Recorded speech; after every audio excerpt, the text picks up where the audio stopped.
welcome, Devil Sniper here, and today I'm bringing you episode number 5 of our Nottingham Forest career mode, better known as Unfinished Business. We've got to make the playoffs, we've got to make the Premier League in this first season. It is extremely important. But as you can see, we're starting off by changing up the team, changing up that formation. We are adopting the 4-2-3-1. I feel this formation will give me the best from the plays. You know, essentially what I'm doing is I'm going to be building a team around Lansbury. It's that simple. I feel in a 4-2-3-1 he can be very dominant. I think he can be very important, and I feel that he can be the catalyst for the team to do great things. Obviously with Lafondra up front, I think is a fantastic striker. We can go on and do absolutely fantastic things. It's a question of sorting out all the positions, getting the players in the right positions. I'm willing to mix it up, which I've done today. You know, I've brought a few players in, left a few players out due to fitness. Obviously one of the lads who's a little bit disgruntled about it, who I've had a chat with, is Patterson.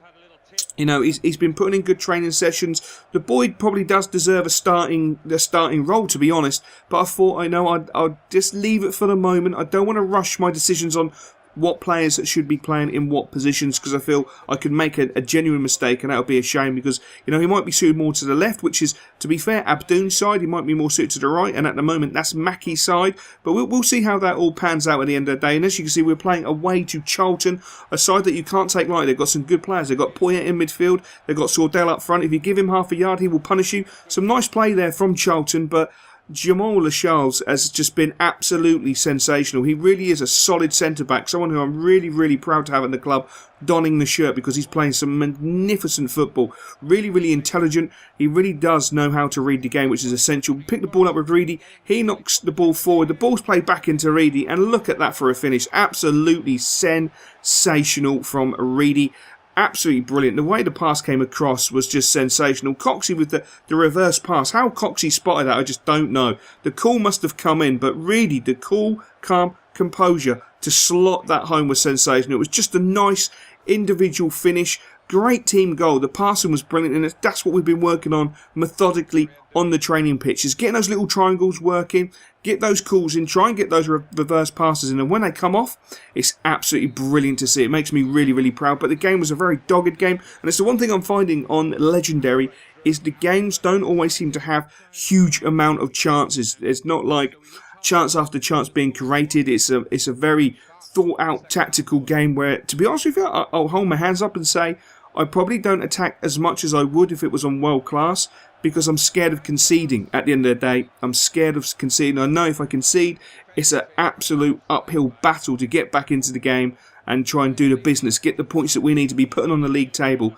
to be moving up there and sitting in playoff positions. So I think it's a bit of a learning curve for us all at this moment in time, but Charlton played so well. I mean, the strength of their players was unbelievable. That shot there was fantastic, but Darlow was just equal to it. Such a great keeper. Jackson for Charlton on that left-hand side, swings the ball in, doesn't make full connection with the header, but Darlow again just plucks it out the air as if it's just every day for him. A great shot there by Vorney. Great save by the Charlton goalkeeper. The ball came to Mellis. Mellis went to pop it in, but the referee blew the full-time whistle, and we do manage to come away with all 3 points. 3 very important points, especially away to Charlton. They're a decent side, and to come away with the 3 points makes me proud. It was a great goal by Reedy as well. As I say, that reverse pass from Coxey was absolutely sensational. It really was a nice pass. But we have a home game against Brighton. As you look at that table, we're currently sitting in 5th.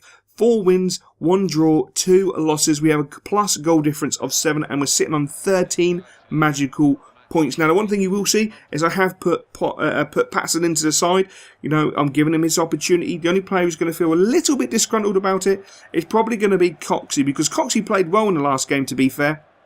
That reverse pass, his interlinking play up top, you know, his general all-round play was fantastic. And he's probably going to feel a little bit gutted that he's being left out the side, but I'm put Lafondra back in. He's 100% fit now. It's one of those decisions that you have to make as a manager. You're not going to be able to please every single player at the end of the day.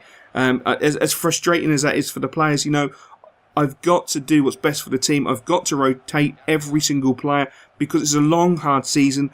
We have an okay squad, but we have so much depth in the back line. It's ridiculous. It's the midfield, and going forward we don't have huge depth. We have certain players who are just not at the playing level of the Championship. Your Derbyshires, etc. They're just not at the playing level of the Championship. So I've got to be very wary of that, and I've got to do what I think's best for the lads, you know, and I need to get a full season out of Coxey without picking up injuries, and the same with Lafondra. But as you can see, the game was very, very evenly balanced. Brighton on the breakaway in the, I think it's the 26th minute, and we gave away a needless free kick. I mean, it's a little bit impetuous from my point of view, you know. There was no need for him to dive in like that. The free kick was taken, and what a huge save by Darlow. The boy just astounds me how good he is in the goal. He really does astound me. He's absolutely sensational. But Brighton really did give it a real good crack in the first period of the first half. Absolutely went for us, but we managed to pick up the ball. We feed it through to Lafondra, and once Lafondra gets away from you, he is away from you. He's cool, he's calm, he's composed. He slots it home after 30 minutes to give us a deserved 1-0 lead. We'd weathered a bit of a storm, a 10-minute storm from Brighton, and to hit him on a counter-attack like that must have been gut-wrenching for them. But as I say, once Lafondra gets away from you, he may not be the quickest player in the world, but once he gets away from you, he will keep that distance, and he's got the composure to finish, which is sensational. Brighton came straight back at us, and Darlow, yet again, pulling off a world-class save. That boy is sensational. I expect us to get plenty of transfer offers for him, but the ball's with Mackie on that right-hand side, looks to chip it across, and gets it completely and utterly wrong at a very important time. I mean, he obviously was caught in two minds. He could have gone for the shot at the far post. He wanted to pull the ball back. He didn't really know what he wanted to do, and in the end, he just absolutely ballsed it up, which it's cost us a goal, in my opinion. I mean, I would have gone for the shot personally, smashed it in the back of the net, or if you're going to fizz it across the ground, fizz it, but never be in two minds. That's a little bit disappointing, but you know, at the end of the day, at least he was in the right position, which is a relief. Nice play from Lansbury into Mackie. Mackie tries to get there, unfortunately doesn't make it. Lacks that little bit of pace, and sometimes he doesn't read the game as fluently as Lafondra, because Lafondra's always on the half turn, always looking to go, always looking to make that attacking run. And unfortunately, Mackie at times just isn't. Another huge save from Darlow, even though it was awarded offside. I don't know why our centre-back has come into the middle of the penalty box and decided to slide his own player. A little bit of confusion there. Absolutely bamboozled me, but Lansbury picking up the ball, breaking into the box, fires the shot, a huge save from the Brighton keeper, but the follow-up is a simple tap-in to give us a 2-0 lead. Great play by Lansbury. I expected him to finish that, to be fair, but at least the boys were aware to be following up, to be alert, and that's what you want, and it's a nice, simple, simplistic finish, a tap-in. We all take that for 2-0, but my days, Darlow has been an absolute lifesaver in this game as we pick it up with Mackie, showing his true colours. He's just pure strength and aggression, feeding that ball into Lafondra, and Lafondra does what he does best at this moment in time, slamming it into the bottom corner and giving us a 3-0 lead to really relieve and de-stress everybody, because Brighton were coming back into the game. Darlow was pulling off a few saves, and it was a little bit worrying, but when you've got players like Lafondra who you have to give half a sniff to and he finishes it, it's sensational. And as you can see, the referee blew the full-time whistle and we came away quite happily with a 3-0 home win, which I'm absolutely chuffed with. Chuffed to nuts with, especially with Lafondra picking up a double, which is awesome. We now go and have a quick look at the emails, and as you can see, Wales have offered me a job.